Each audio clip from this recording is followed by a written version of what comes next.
1,20,000 টাকার মাদক সহ আগরতলা জিআরপি থানার পুলিশের জালে আজগর আলী নামে এক মাদক পাচারকারী। নেশা পাচারকারীদের করিডোর হয়ে দাঁড়িয়েছে আগরতলা রেলওয়ে স্টেশন।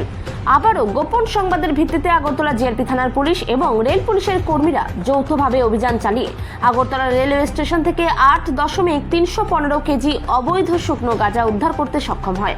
সাথে গ্রেপ্তার করা হয় ত্রিপুরা সিপাহীজলা জেলার সোনামুড়া কুলুবাড়ি গ্রামের বসত আলীর ছেলে নেশা পাচারকারী আজগর আলীকে। মাদক সামগ্রীগুলির কালোবাজারি মূল্য 1,20,000 টাকা হবে বলে রবিবার সংবাদ মাধ্যমকে জানিয়েছেন আগরতলা জিআরপি থানার সেকেন্ড ইন্সপেক্টর উবয়দুর রহমান। এই মাদক পাচারে আর কে জড়িত রয়েছে তা জানার জন্য আজ ধৃত মাদক পাচারকারীকে পুলিশ রিমান্ড চেয়ে আদালতে প্রেরণ করা হবে বলে জানিয়েছেন তিনি। ওনাদের অফিসার স্টাফরা সবসময়ই নেশা পাচার রোধে তৎপর। যেমন গতকাল 16 আগস্ট আমরা দেওঘর এক্সপ্রেস আগরতলা স্টেশন থেকে ছাড়ার প্রাক মুহূর্তে আমরা যখন চেকিং নিয়েছিলাম ওই সময় আমরা সোনামুড়ার একজন লোককে আটক করতে সক্ষম হই।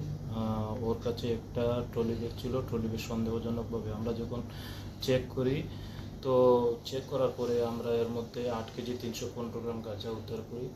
তো গাঁজা উদ্ধার করার পর ওর সাথে ওকে আমরা অ্যারেস্ট করি।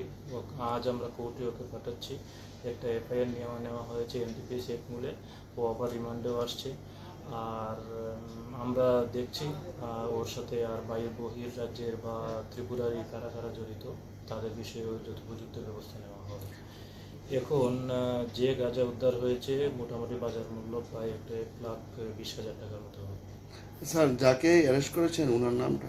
যাকে অ্যারেস্ট করেছে ওর নাম হচ্ছে আজগর আলী, বাড়ি সোনামুড়া কুলুবাড়ি।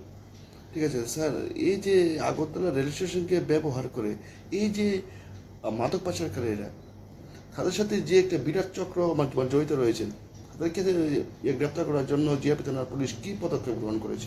আমরা দেখুন যেবারে এখন পর্যন্ত অনেক আপনারাই জানেন অনেক মামলা